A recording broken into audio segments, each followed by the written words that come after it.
All right, well, there's definitely one more musical aspect we have to talk about, and that's the score. Now, as has been the case since 6th Generation, the dub has had a mostly original score. In fact, in this particular case, the only song that's ported over from the Japanese version to the English version is the part right before the end credits that has that, familiar, I think it's the it might be that one. I think it's that one. That's the tune from the games, if I remember correctly. Mm-hmm. And otherwise, the English score is a complete rewrite. I did want to kind of talk about the Japanese one first. Now, I haven't seen the movie with this score directly. I do have the album. I did listen to the album. A lot of the tracks on there, maybe somewhere between a third and a half of them, are redos of stuff from like the first season or so of the anime, in terms of, by which I mean the TV show, in there. And to be kind of honest, those were maybe a little too close to the originals. They did try to vary a few of them up, but not in ways that really impressed me. I think from a listening perspective, those might have been some of the ones I was least interested in. What do you think, Anne? Yeah, it's hard to say without actually seeing the images on the screen and feeling the emotions alongside the track. But I have mixed feelings about it, just because, yeah, on the one hand, I really kind of am taken with this anniversary movie. Like, they have hit every touchstone that throughout the entire franchise series. They've hit every movie, every season. Like, they've brought back as many callbacks as they can and found a way to make them work in a way that feels like a cohesive whole. Like, I don't know what the next movie coming down the pike is going to be like, if it's going to continue the anime storyline or if it's going to continue this new Ash storyline. But if this was the only outlier, it has encompassed the entire anime, and the music is part of that. But at the same time, as you said, the little bits I listened to without the visual context, I'm not sure how I feel about it, because I have preconceived ideas of what those songs should be. They're not super different. So I don't know if they really stand on their own in the context of the scene or not. It's hard to judge. And I don't know that I can say much more about it until I finally do watch the movie proper from start to finish in Japanese.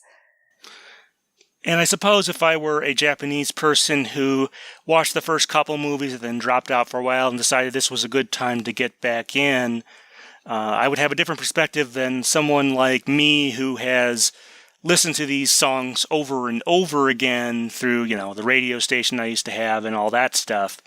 Yeah, and that's a good point to bring up too, because I think even fans in Japan who were on board for the entire time, in the same way that for you and I, the Pokemon theme is gonna be the Pokemon theme, whereas in Japan, it's Mizase Pokemon Master.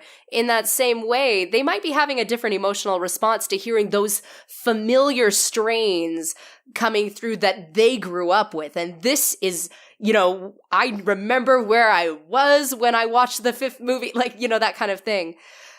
So, yeah, it's something that's really hard to judge, especially given that neither of us have seen it in its proper context. I suppose not. So let's talk about some of the original stuff there. I do think that those of you who've been following this series will know that I have not been the greatest fan of some of Shinji Miyazaki's movie compositions over the last few films, with a little bit of ups and downs here or there. This one I felt was a little bit better. I'm sure if I had seen them with the action, I'd have higher opinion. I don't think I would have hated the score or anything if I had seen it with the original Japanese score. I think I would have liked it, but step up. But maybe those don't blend super well with some of the old anime cues. What do you think? It's really hard to say. Like, we've talked on previous episodes, like, the scoring on these movies has been a little interesting and not always giving us what we feel we want from a Pokemon score. So again, not having seen it, but I do feel like just on the tracks themselves, it's not like I sit down and listen to, say, the Star Wars soundtrack and have that feeling of like, OMG, like, this is something special and artistic in itself. I don't have that feeling listening to the pieces of the Japanese score that I've found so far, but I don't know that I can necessarily give that as a criticism yet. Sorry, I feel reluctant to bag on it too much when I've not seen it. Like that feels like a very internet thing to do for me. No, I get that. And, yeah. And you're more musically, like, you have a better musical vocabulary than me too. So like, I'm just like, I liked it. It's pretty. I suppose. I mean, I try not to. I don't feel like I want to keep the series relatively accessible. I don't feel like someone should need to have background in music theory or have taken an instrument lessons, when they were a kid or something like that to appreciate this series. So I do try to keep this relatively accessible. But yes, having two parents who are current or former orchestra teachers has its benefits. Yeah, so I think you can talk a little bit more about it out of context than I can, where it's like I need my visual context, or it's like I don't feel qualified to give meaningful critique yet. I suppose. Well, let's talk about the English score. Now, I do know that some folks really don't like seeing the Japanese score replaced, but let's talk about the English score kind of as a whole. I think it's difficult for me to sort of give super deep impressions because it's not available on its own. I've only watched the movie twice, believe it or not. But I think, going back to what we said about the Japanese score, I think having, not every scene has the same tone to it, definitely not. But having, I think, a more consistent vision and more consistent approach to it, because most of it was composed by Ed Goldfarb and with the same purpose and to be used in the same context, I think that does benefit to a certain degree. I think that keeps the experience a little more cohesive. What do you think there? I would agree with that. And definitely this movie did a lot of emotional things to us. And there was never a point where the music felt like it was not on board with that. And so for that, I really applaud it. Like, I suppose that's a sign the soundtrack's doing its job, is that it supports the action happening in front of you. And it carried you through that roller coaster. It kept you on that track, and you went up and down in all the right places. I definitely have to give it that. There's most notably to me, I suppose, is there's a couple places where they sneak in either the ending theme, a few notes from that, or the Pokemon, the dub English Pokemon theme in there. So yeah, and there was.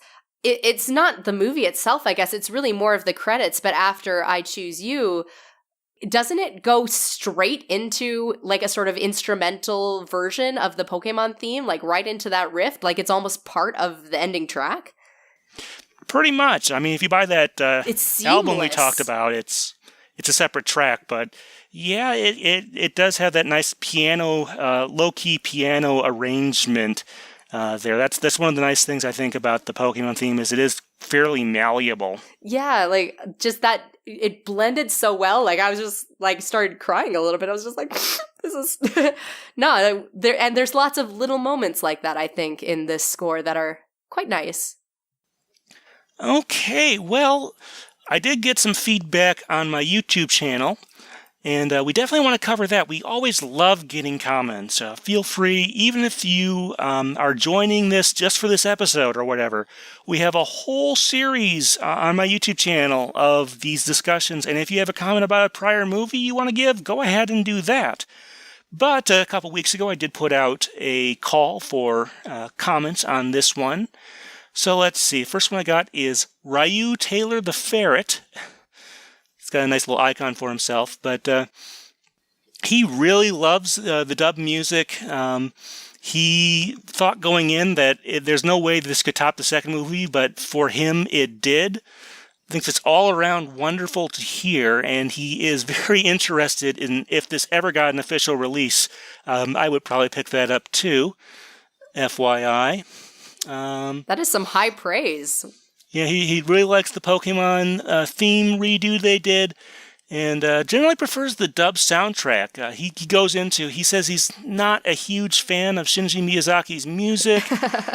Feels it's a pretty mixed bag. The one thing he does give credit to him for is Arceus. I think that's probably his best work. And, he wasn't a huge fan on the Japanese score for this one of what some of the original anime tracks sounded virtually identical. I don't know if they did some editing and stuff on that or what, but he did like Tears After Cloudy Weather. Felt like that didn't really justify having to watch the whole Japanese one. So he's very much in favor of the dub soundtrack on that one. For a bit of a counterpoint, we have Lapras GD. That's one of our German listeners, if I remember correctly. Let's see. This person was very disappointed with the music. Felt there was definitely some nostalgia pandering. Well, you're not wrong.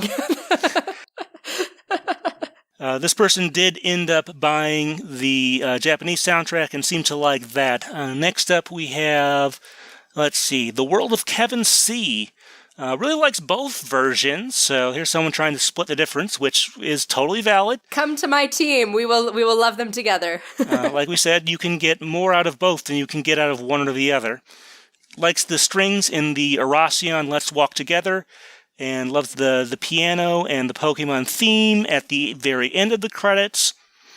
And he did mention to us about the Singapore track, which we did try to cover in here, and I hope in the future we can dig up some more of these. I know one of the upcoming movies has some non-English, non-Japanese, and we'd like to definitely cover that. Yeah. So let's see. The next one I have is from Rich Boy Trainer, and this person definitely preferred the Japanese soundtrack.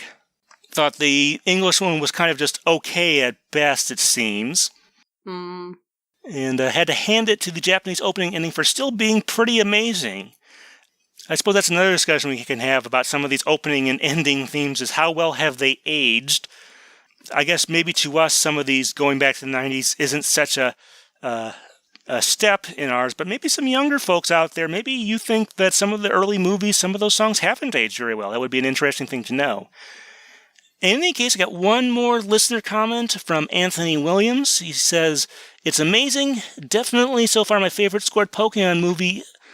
He adds, since the Volcanion one, which was the previous movie, but I'd still say he really likes this one. So kind of a mix of opinions there, which I think also sort of ties into the movie itself. This was never a movie that was going to please everyone, musically or otherwise. I liked it quite a bit. I think in my sort of ranking of the movies overall, it's definitely in the top third. I think it's probably below 1, 2, and 5 for me, maybe in a tussle with 5. Only time will tell where it settles. Right, yeah. I mean, some of the movies have gone a little bit up. Like the first movie, when I first saw it in theaters, I was not a fan. I was pretty disappointed. Now, it's not perfect by any means, but I think I have more respect for it than I did then. Second one is, it's about where it is. Second one is still my favorite, just probably because it's just so musically coherent. And like I said, this one is probably third or fourth on that list. What about you, Anne? How do you kind of feel about the movie itself? Well, you have to understand my relationship to the Pokemon franchise is very much in the story of Ash and Pikachu, and this is similar but different. It's a different universe. It's a different Ash and Pikachu. So there's a part of me that loves this movie, and the part of me that is shoving it away I'm the evil stepmother and this is my redheaded stepchild kind of thing. So I love it on its own.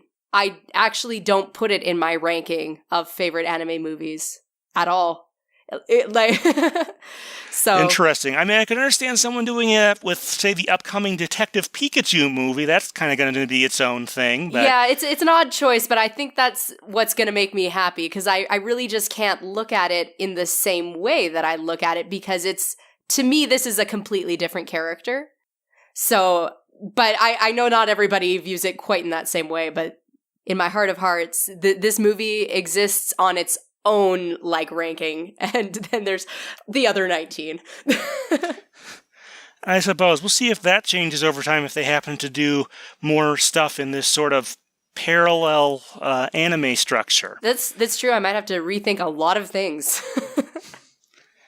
In any case, our next discussion, we're going to be resuming through the Diamond and Pearl generation. Our next discussion is going to be Arceus and the Jewel of Life. So, the Japanese-English matchup for that one. On the Japanese side, we have Antenna of the Heart by Shoko Nakagawa. And that's going to be pretty interesting. And then on the English side, we have Breeze Barkinski, who we talked about a fair bit during our Darkrai episode, because he does the secondary ending song there. But this time he gets to do the primary ending song, which is If We Only Learn. So I think that's going to be a pretty interesting comparison once we get back on there. With that being said, Anne, thanks for coming aboard for this one. Thank you for having me. This has been Stephen Reich from the Pokepress Studios in Madison, Wisconsin, with Anne of Pikapi Podcast talking about the music of the 20th Pokemon movie, I Choose You.